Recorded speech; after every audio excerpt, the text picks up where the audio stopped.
All right. Get my clicker, make sure it's working. Okay. Today, as you can see, we're going to be looking at the chapter 1, verse 2.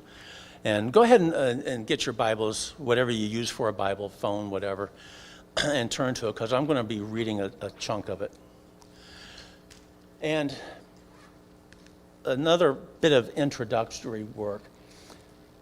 People dealing with the song don't know how to deal with it. As I've shared before, in Hebrew, the song itself is just one long Hebrew word. There are no word breaks. There are no sentence breaks. There are no chapter breaks. In your Bibles, where it'll give you helpful clues like the bride speaks, the groom speaks, none of that is in the Hebrew. There is nothing in the Hebrew to help us understand what this means. And it's all one big long song.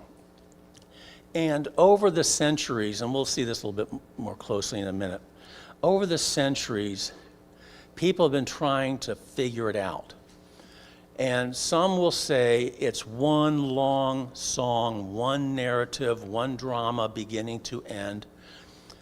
Others break it down into separate poems. And there will be some as few as 6 poems, is what I've got up on the screen here. Some, I've read where some people break it down into like 81 different separate poems. There's 8 chapters, so that would be 10 poems per chapter. There's only about 15 or 16 verses in each chapter, so you can do the math. I've got a book at home that has broken it down into 30 poems. The boys at the Bible Project, they've got a video on it. Check it out on YouTube. It's only about 6 minutes. I've been toying with playing it during this, but my ego's getting in the way of me. If I play their video, then I'm done, and I don't want to do that. So, yeah, we'll do it at the end. But they talk about. I love their video on the song. They talk about how it's a recurring. You get recurring scenes that go over and over again, and to put a structure to it is next to impossible. The structure I've got up here, I first found it in a book written by a man by the name of Sam Torode, and he just wrote a book entitled "The Song of Songs: A New Version." He's current. He's living amongst us now. And he takes a more liberal approach. He views the song strictly as an erotic, sensuous love poem. He sees nothing allegorical in it at all. But he divides it up into six poems. Well, I found another book written by Hudson Taylor, the great Chinese missionary, entitled Union and Communion. And his book takes a very allegorical approach to the song. Allegorical meaning that this is a song talking about God's love for his people. And Taylor takes a very allegorical approach, and he breaks it up in the same 6 poems with a couple slight variations. And then, reading through my Orthodox Study Bible, they break it up into the same 6 poems. So I've got 3 sources, one very liberal, one very conservative, and the Orthodox being whatever the Orthodox are. They're all seeing the same 6-poem structure. And I have found that as I have read through the song myself, reading through it with this structure has been very helpful. And so it helps me as I read through it totally ignore the chapter divisions. Those chapter divisions have absolutely nothing to do with the structure of the song. They were added much later, hundreds and hundreds and almost 2,000 years after the song was written. So the chapter divisions have nothing to do with anything. And I wish we could just erase them. You can get Bibles that don't have chapter and verse designations, and it does make a difference when you're reading it. So what I want to do today, the headings that I've got there, love's desire, aspiring courtship, etc., those come from the headings that are supplied by the Orthodox Study Bible, and I kind of like it. For me, it's been helpful. What I want to do today is just read through the first section, Song 1, 2 through 217. And I'm going to read it from the Berean Standard Bible. That's just the default Bible for Bible Hub app, which I've got on my phone. And it's a fairly vanilla translation, meaning that there's not a whole lot controversial in it. So let me just read through it, and we'll just get a flavor for the first section. This is Solomon's Song of Songs. Verse 2, let him kiss me with the kisses of his mouth, for your love is more delightful than wine. The fragrance of your perfume is pleasing. Your name is like perfume poured out. No wonder the maidens adore you. Take me away with you. Let us hurry. May the king bring me to his chambers. We will rejoice and delight in you. We will praise your love more than wine. It is only right that they adore you. I am dark yet lovely, O daughters of Jerusalem, like the tents of Kedar, like the curtains of Solomon. Do not stare at me because I am dark, for the sun has gazed upon me. My mother's sons were angry with me. They made me a keeper of the vineyards, but my own vineyard I have neglected. Tell me, O one I love, where do you pasture your sheep? Where do you rest them at midday? Why should I be like a veiled woman beside the flocks of your companions? If you do not know, O fairest of women, follow the tracks of the flock, and gaze your young goats near the tents of the shepherds. I compare you, my darling, to a mare among Pharaoh's chariots. Your cheeks are beautiful with ornaments, your neck with strings of pearls. We will make you ornaments of gold, studded with beads of silver. While the king was at his table, my perfume spread its fragrance. My beloved is to me a sachet of myrrh resting between my breasts. My beloved is to me a cluster of henna blossoms in the vineyards of En-Gedi. How beautiful you are, my darling. Oh, how very beautiful. Your eyes are like doves. How handsome you are, my beloved. And oh, how delightful the soft grass is our bed. The beams of our house are cedars. Our rafters are fragrant firs. I am a rose of Sharon, a lily of the valley. I'm in chapter 2 now. Like a lily among the thorns is my darling among the maidens.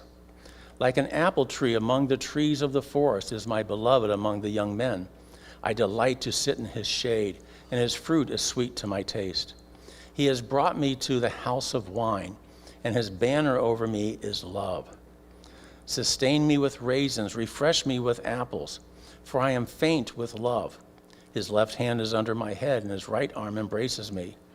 O daughters of Jerusalem, I adjure you, by the gazelles and the does of the field, do not arouse or awaken love until the time is right. And there, according to these sources, is the end of the first poem.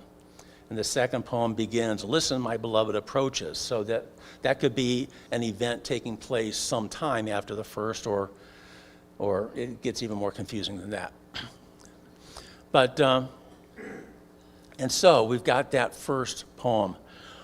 What are we supposed to do with all of that inside a good Southern Christian sanctuary? What do we do with this? How do we deal with it? That's not a rhetorical question. I'm inviting responses here. And I'm not at all surprised or offended if y'all want to be quiet. I feel like wrap up in a blanket and like really enjoy the visuals that come. The tenderness, the emotions that are evoked in me. Like I was trying to follow along, and then I was like, no, I just listen. Yeah. I just want this read over me.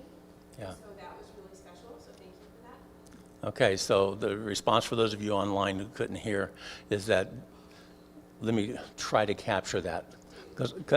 Well, Susan, you and I know, I don't think like you, I don't feel like you, and but she's feeling enwrapped by a warm blanket. The emotions coming over her as she's listening to it is just warmth and loving. So, Any other thoughts? Yes? Something I really enjoyed from that passage was in 2:7, where it says, "Do not stir up love until the appropriate time." Yes, the comment is about 2:7. Do not stir up love until the appropriate time. And, I've shared before that the Jewish rabbis, Origen, some of the other people said, you really shouldn't be reading this book until you're 30 years old. I don't buy that. It's in the Bible. I'm not afraid of the Bible. I say that. I'm 69, so, Right, I was gonna say 44 actually. But there's so much controversy about this book, and we'll get into this more next week. There is a right time for love. Okay, there are those who see the song as an erotic love poem, and I'm one of those people who see it very much as an erotic love poem. But this isn't cheap love. This isn't casual sex. This isn't a hookup. This isn't any of those things that Hollywood likes to depict. These two lovers are thoroughly, fully committed to each other. 3 times the woman says, "My beloved is mine and I am his." That's marriage language, okay? That's marriage language. And we'll get into this more next week about controversy as to whether these people are married or not. But that's marriage language. And so there is a place for erotic love expressions within the marriage relationship. And that's what this song is about.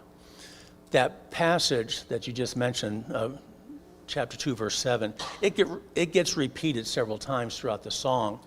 And if you look at the structure of the song, each time it gets repeated, it's the last verse of one of those 6 poems. And so they view that as a summation of each poem.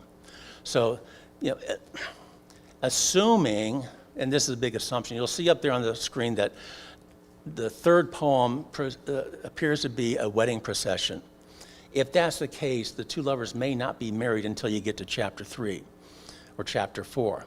If that's the case, this verse is an appropriate summation of the first section. Hey, we love each other. We desire each other. We want each other. But let's keep it in its proper place. Let's stir up love at the right time. And so that is sort of the way I'm seeing it. And I could be wrong. Everything I say about this song, I will preface with the words, I could be wrong. Because this is the most frustrating book for me to try to put together a series of lessons on. I was sharing with my wife the other day, this is like playing whack-a-mole. Doing this book is like playing whack-a-mole. As soon as I think I get something, another mole pops up. And you see it in the commentaries. Let me move on before I run out of time. I got a lot to cover this morning. So what I want to do today is fold in some introductory material into the song itself. Historically, this has been a very, very difficult book for people to interpret. And down through the centuries, I'm going to focus mostly on the Christian church rather than the Jewish tradition. But in the Christian church, as a result of what we talked about 4 weeks ago with St. Augustine and St. Jerome and their attitudes about marriage and sexuality, nobody wanted to look at this book on its face value as a book about sensuous lovemaking. So for the first 19 centuries of the Christian church, it was viewed exclusively allegorically and metaphorically. Now, you all know the difference between allegory and metaphor, and I can say this because I researched it before doing this lesson. I'm not saying this based on my memory of eighth grade grammar. An allegory is the whole story, okay? With an allegory, to me, the best example of an allegory in the Bible, for me at least, is the book of Hosea. You have Hosea marrying a prostitute or an adulterous woman, Gomer. Hosea represents God, Gomer represents Israel, faithless Israel. That overall story is the allegory. It is extremely easy to see the allegory in the Song of Songs because it's a book about marriage. And marriage in and of itself is an allegory of the love of God for his people. You see it in the Old Testament, in Hosea, as I just mentioned, and even into Jeremiah, where God divorces Israel because of their unfaithfulness. So that's how far the allegory goes. In the New Testament, over in Ephesians 5, where Paul's talking about marriage, we see again, even he says, this is a great mystery, but I'm talking about Christ and his church. So marriage in and of itself is an allegory of the relationship of God with his people. For the Jews, it was God and Israel. For the Christians, there were several allegories that developed. Christ and his church, Christ and the individual believer, Christ and the Virgin Mary. Some of the allegories went way out there. And so you've got a lot of different allegories that developed over the centuries. But it's very easy to see it allegorically. Then you have the question of metaphor. Metaphor gets into the details. Okay, as we were reading through this, she says that she is black as the tents of Kedar, beautiful as the curtains of Solomon. Okay, there we get some similes going on where she's comparing herself with things that are well known. And we get metaphors all the time. And we're going to see how the early church dealt with the book metaphorically. And there are two types of metaphors in this book. One are the sensuous metaphors. She talks about her vineyard. What in the world is her vineyard? And the commentators are all over the board on that. She talks about his fruit. Later on, she'll talk about her garden. These are what I'm going to call the sensuous metaphors. And these are the metaphors that give us all the willies as we're trying to figure out what she's talking about. Then there are the spiritual metaphors, which we'll see here in just a second. So what I want to do is I want to use chapter 1, verse 2 as a springboard to illustrate the allegorical interpretations down through the centuries. And I'm going to do this fairly quickly because I want to get to the end before I run out of time. Okay, this is chapter 2 from the New Revised Standard Version. Let him kiss me with the kisses of his mouth, for your love is better than wine. And that's what pretty much all of your Bibles are going to say. But in the early church, and all the way up until the Protestant Reformation, this verse wasn't read this way.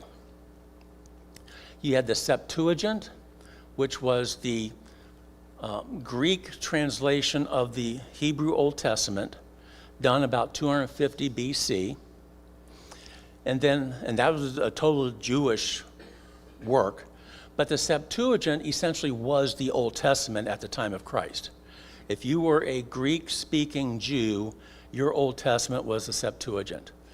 And as you read through the New Testament, most of the Old Testament quotes come from the Septuagint. And so it was the Old Testament of the Apostle Paul. So this is one place where you can truly say, if it was good enough for Paul, it's good enough for me. Okay? So you've got that. And then, around 400 AD, we have our friend St. Jerome, who translates the Bible into Latin. And when he translates the Old Testament into Latin, he does not translate from the Septuagint. He translates from the Hebrew text. And St. Augustine really got mad at him about that. He thought that he should have translated it from the Septuagint. He didn't. He went straight to the Latin, or to the Hebrew. And so from 400 until the Protestant Reformation, the Latin Vulgate is the Bible. Okay? I mean, it was more of a Latin Vulgate only than the King James issue is today. I mean, it was Latin Vulgate was the Bible. They felt that the Latin Vulgate was more accurate than even the Greek and Hebrew originals. That was the way the church developed.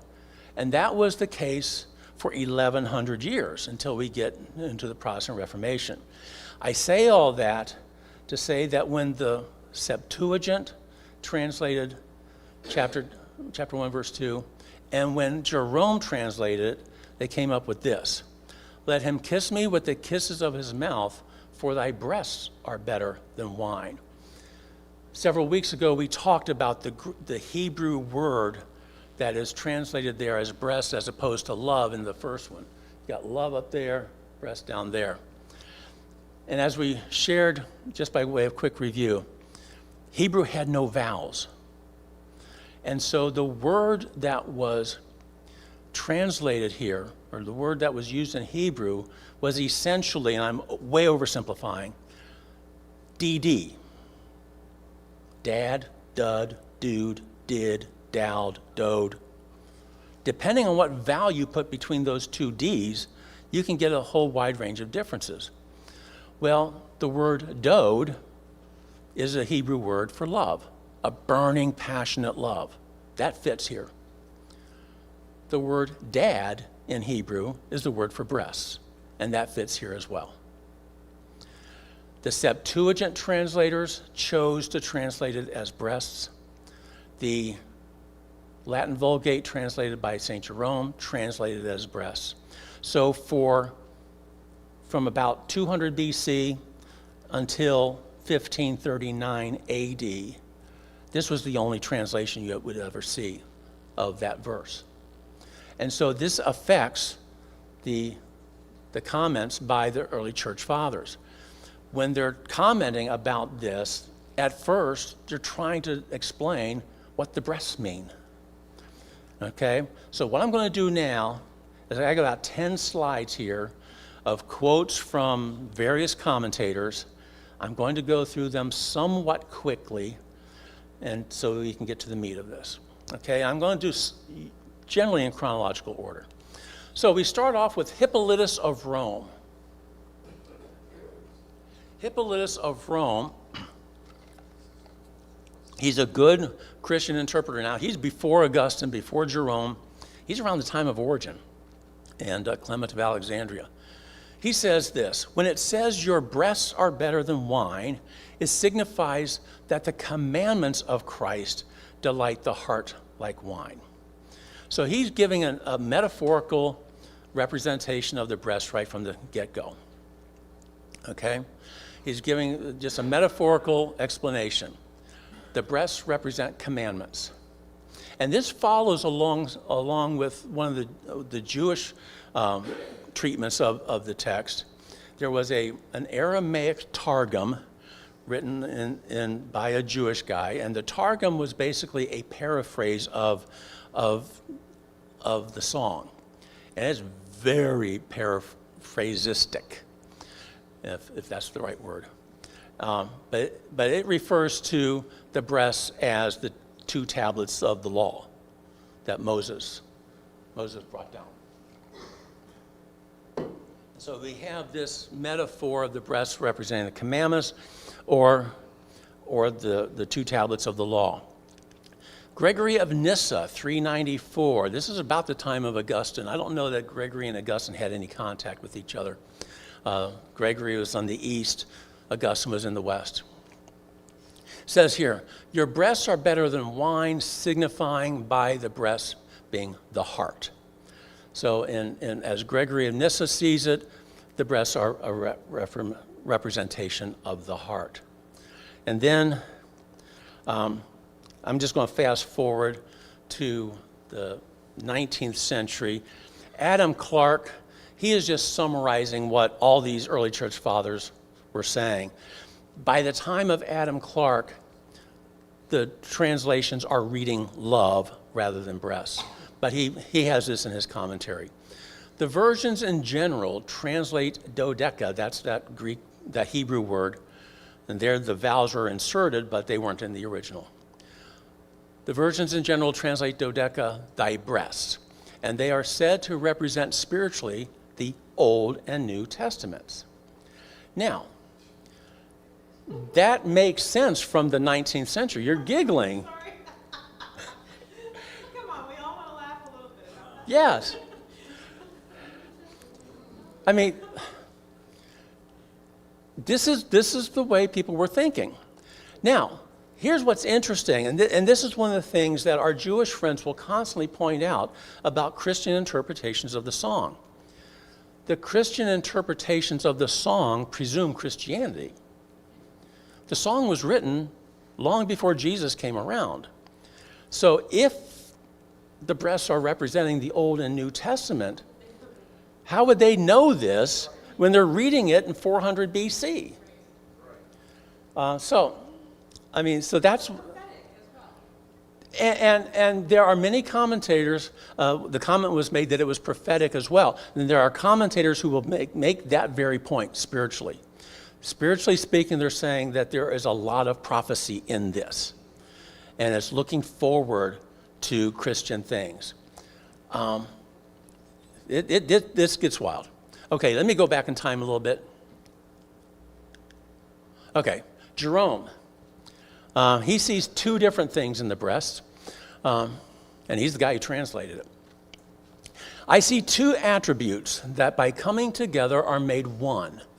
Justice and peace have kissed. So he sees it as justice and peace. And they have kissed. And then he says this, and I wish Pastor were up here. He says, let him kiss me with the kiss of his mouth. This is the kiss of which Paul, the apostle, says, greet one another with a holy kiss. What do y'all think about it? I'm getting some looks. Somebody just said, I don't think so. And Pastor last week preached on Paul's statement in Thessalonians, greet one another with a holy kiss. I'm not going to be the one that says that the kiss of the Song of Solomon is not holy. It is very holy. In the right perspective, thank you, Phil. In the right context, in the right situation. And this is something that I think, especially the Christian commentators, and I hate to beat up on Christians, but over the centuries, this is something, because of the influence of Augustine and Jerome, they saw sensuality as essentially sinful. They saw sexual desire, sexual pleasure as being a result of the fall. Neither one of those guys would have allowed Adam and Eve to have enjoyed sexual union prior to the fall. They would have had sexual union, but it wouldn't have been fun. So why bother, right? Yeah. Okay. Yeah. Did I just say that out loud? Okay. Yeah, Phil. Verse, what's interesting to me here, verse 2, is this is the female talking about the male. And everywhere else that, from my reading of the Song of Solomon, it's always the male making reference to the female breasts. Yes. Okay. Am I thinking in the right with this, that this is her speaking about him? If only it were that simple. Okay. Okay, the question is, Phil's raised the question, in verse 2, it is the female speaking about the male, and why would she be talking about his breasts? Okay, keep in mind, as I said before, the designations of who is speaking, they're not in the Hebrew. So what people are doing is they're looking at the gender of the language. Hebrew is a very gendered language, masculine, feminine language. And they're looking at that to try to find who's speaking.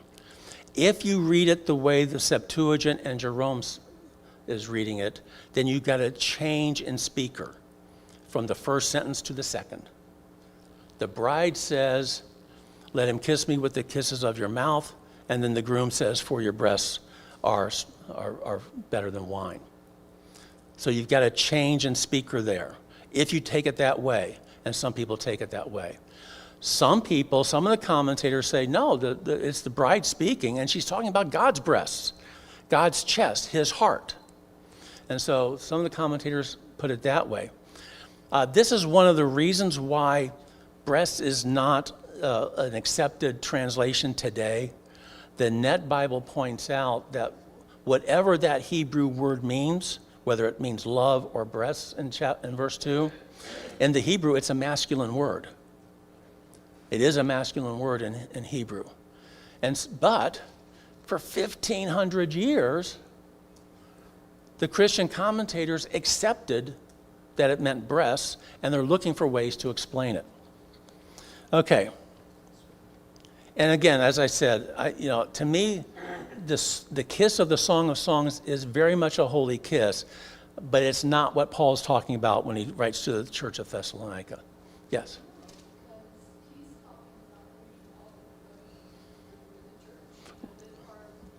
Right, yeah. And as Margaret just pointed out, he's talking about greeting everybody in the church with this same kiss. Now, the reason Jerome can say this is that he sees no validity in a sensuous, erotic kiss. So for him, he wants it to be the kiss that Paul is talking about because those are the only kisses that he will acknowledge as being legitimate. Okay, let me move on. Madame Guyon from the 17th century. Now she's shifting to talking about the kiss. We're done talking about the breast, so you can stop giggling about that. Now we're going to focus on the kiss itself. The kiss of his mouth is the spiritual marriage, where there is a union of essence with essence and a communication of substance, where God takes the soul for a spouse and unites himself to it. Okay, so she's seeing the kiss as being a spiritual marriage. Okay, she's seeing it metaphorically, allegorically, and she's seeing it very spiritually. Okay, so from there, we go to Matthew Henry.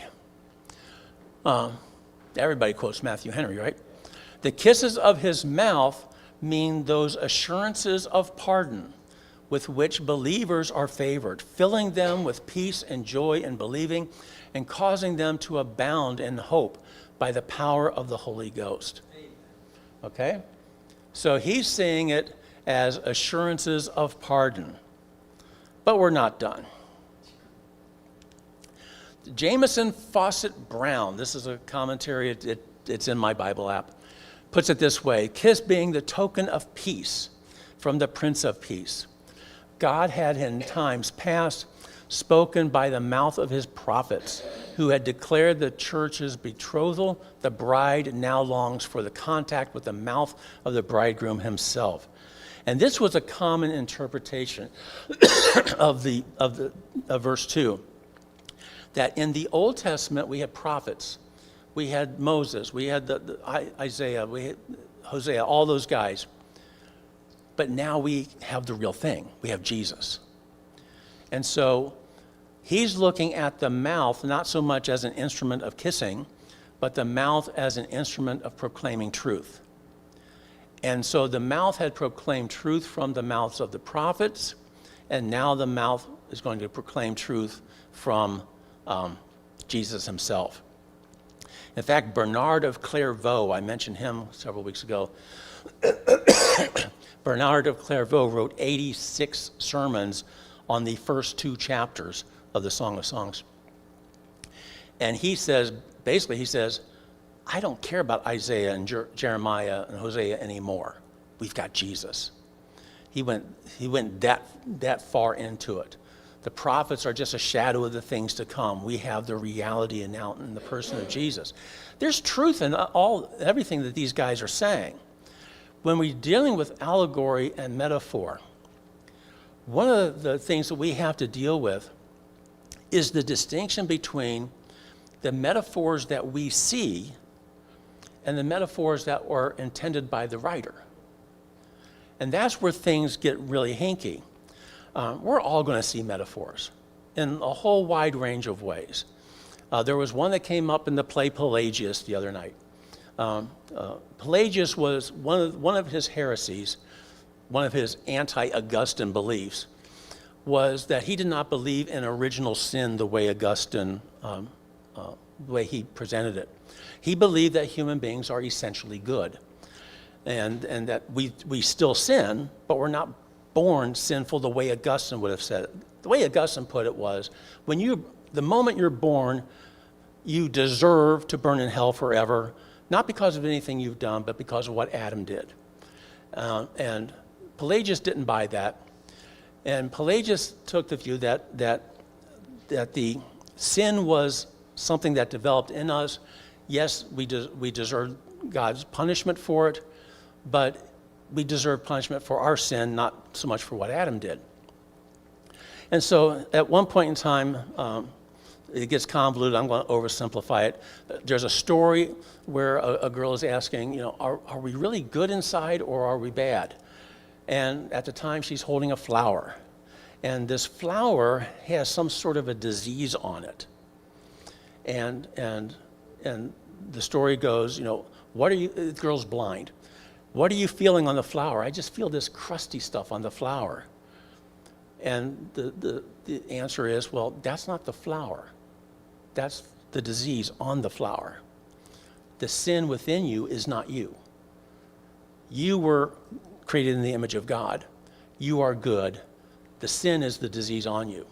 I say that just simply to illustrate that this person found a metaphor in a flower and a disease. After I graduated college, I went to Niagara Falls with a friend of mine, and we just went camping out throughout Canada. And while we were at Niagara Falls, I see the power of the falls, and I see God's power in the power of the falls. And then I see this dove flying out over the gorge and getting what appeared to me to be like 10 feet away from the falls. And there in that one image, I see the power and the gentleness of God. That's what I saw, okay? Whether God intended me to see that, I'm not going to say one way or the other. That's what I saw. As we read through the song, we're going to see metaphors. Those metaphors may not be what the writer intended, but they can speak to us anyway, and that's okay. We can allow those metaphors to speak to us. Where it gets difficult and where all the commentators, I think, may go too far is when they say, this is the metaphor I see, therefore that's the metaphor the writer intended. That's what the song really means. And when you say it that way, then I think you may be going too far. All right. So, by the end of the 19th century, the pulpit commentary sums up this allegorical method of interpreting the song this way. It says the kisses must be interpreted in a figurative sense, or the sacred character of the whole book must be removed. What do y'all think of that comment? I'm seeing some heads going shaking. I'm saying. I don't think it has to be all or nothing. Okay, Connie says it doesn't have to be all or nothing. Well, even in the reading, I was like, oh, I feel this as a wife. Oh, I feel this as a daughter. I feel this as a lover both of God and David, my Yeah. husband. I felt some switching back and forth, even as you were reading. Yeah. And I think that's totally all right. Yeah, the comment from Susan is that as she's hearing this, she's feeling it as a wife, as a daughter, and as a child of Christ. She's seeing both things going on. Yeah, I think the pulpit commentary here, they're summarizing a very, very common attitude.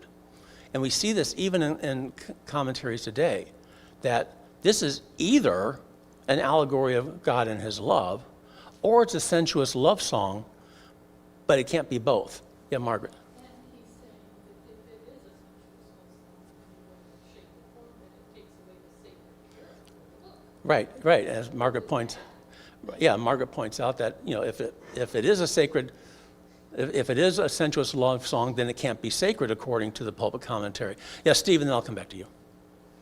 Thought that's come up in my mind when we've gone through all these different slides recently here is thinking of mathematical statistics. When someone takes the time to gather all the data and then present the statistics, some people will say you can make statistics say whatever you want it to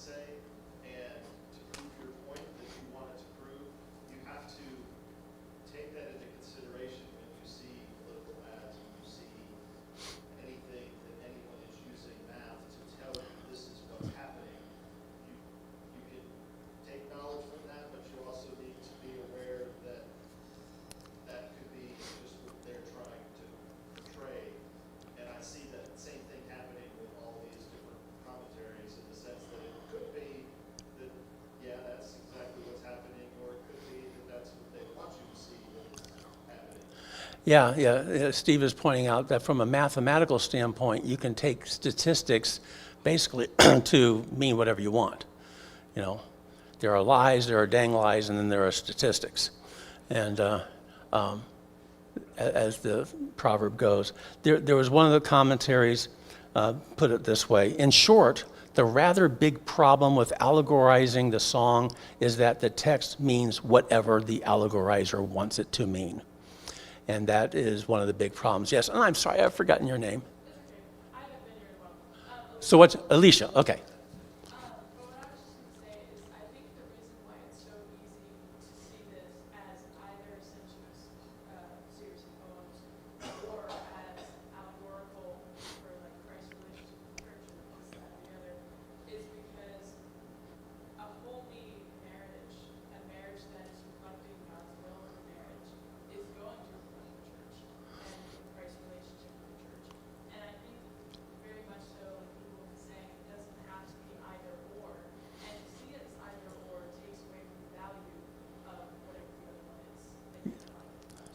And I think maybe the reason why so many of these commentaries have shied away from it being more literal is because of either the aversion in past centuries towards admitting to,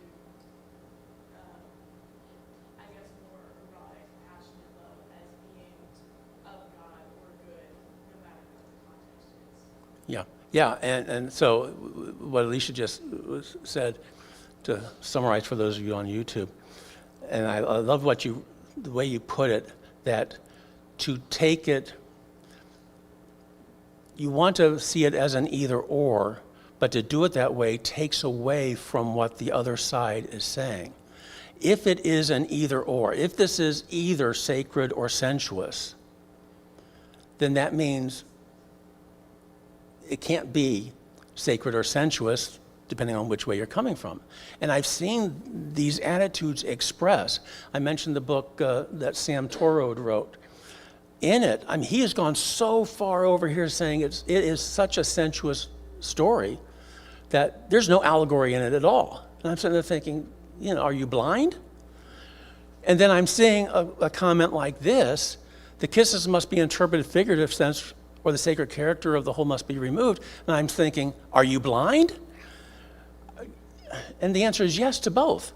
I mean, there is sacredness in the sensuous expression of marital love.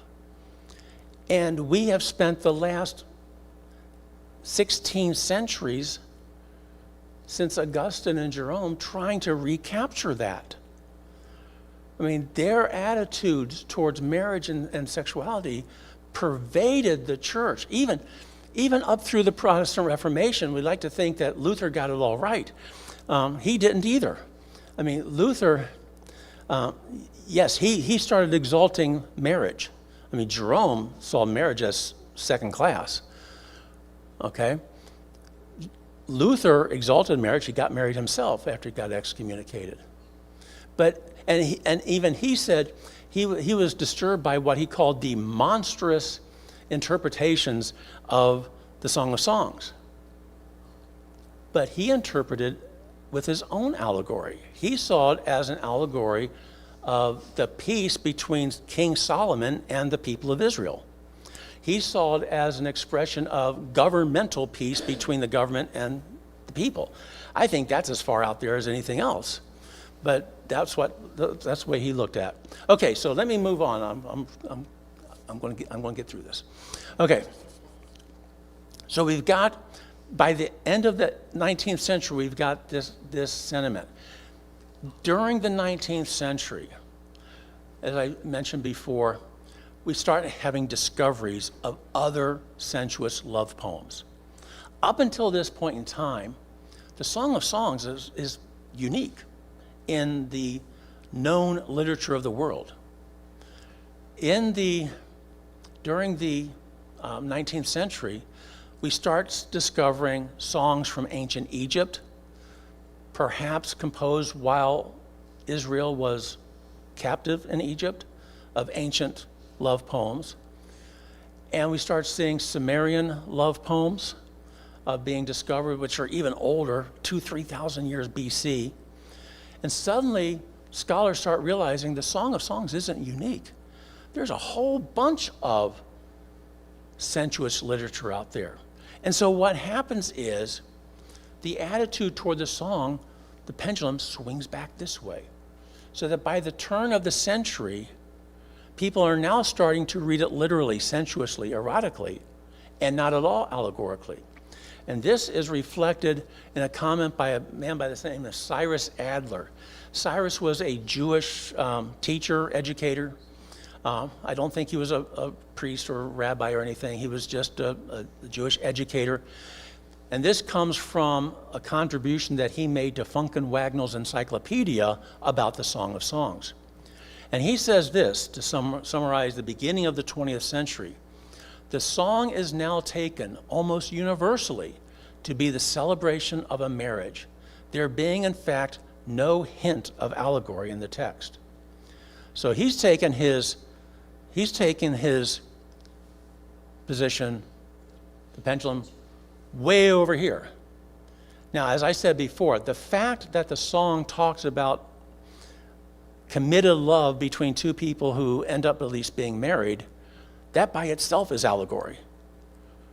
Okay? You don't have to find allegory in the breasts, okay? You don't have to find allegory there. You know, sometimes breasts can just be breasts, okay? But there certainly is allegory in the fact that he's talking about marriage. The book is about marriage. The whole Old Testament is an allegory of the marriage of God and his people. Now, I mentioned before that wonderful book written by Gene Edwards entitled The Divine Romance, which presents the entire Bible allegorically as a romance of God pursuing his bride. And, you know, you don't have to have goofy eyes to see that in the scriptures. It's there all over the place. So I think Adler was onto something, but I think his reaction to 19 centuries of nothing but metaphorical, allegorical interpretation went too far. And he went way too far the other way. Now, there is a sense in which the song can and is used as a marriage aid. There's a book out by two couples, Joseph and, let me get their names, Joseph and Linda Dillow, Peter and Lorraine Pintus, entitled Intimacy Ignited. This is a marriage book based on the Song of Songs. They take a very literal, sensuous approach to the song, okay? And this is their comment about verse 2. The beloved hungers for her lover's kisses. No formal peck on the cheek will do. Longing to feel his deep kiss inside her own, she reaches out to him with abandon. This is a book, again, this is written back in 2004. The wives of these two couples, Linda Dillow and Lorraine Pintus, earlier wrote a book entitled Intimate Issues. And it's a book about some of the issues that women face as they're dealing with intimacy with their husbands. This goes into the subject for both husbands and wives. And so this is essentially a marriage aid, a look at the book as an ideal marriage, or as things that we can look at with our marriages and lessons that we can get from the song as it relates to our marriages. And it's a good book. It's been a very, very long time since I've read it, but it's a very, very good book. Okay, so let me look at two modern translations. This is the New English translation, and I love this translation, not so much for the translation itself, but for the fact that it's got 60,000 study notes. The translators, excuse me, the translators give a lot of explanation of how they translated it, why they translated it this way. They give a lot of in-depth guidance into the Hebrew and the Greek. It's a great, great resource.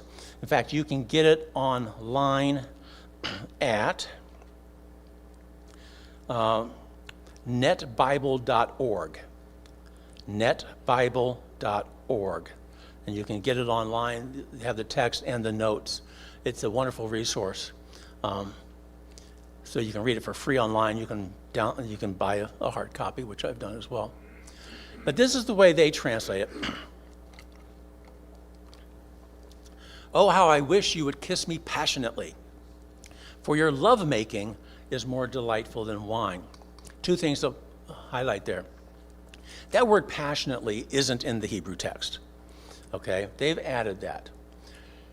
The reason they've added that is they say, when the text says, let him kiss me with kisses, this is a Hebrew way of emphasizing what's going on here. Okay? This isn't just let him kiss me more than once. Okay? The bride she wants passionate kissing here.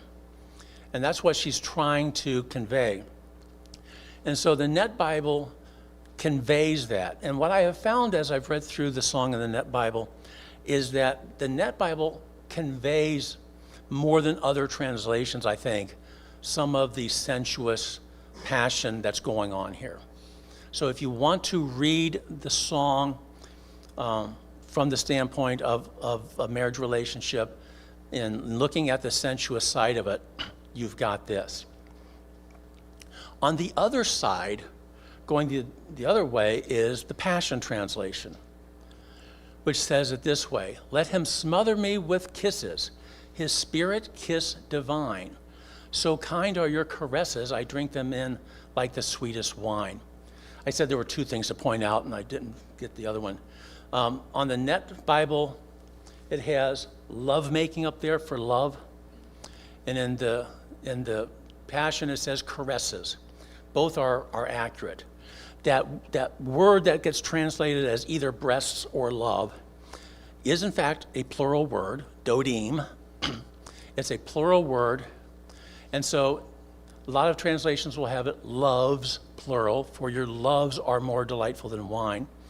But as the Net translation points out, it refers to acts of lovemaking.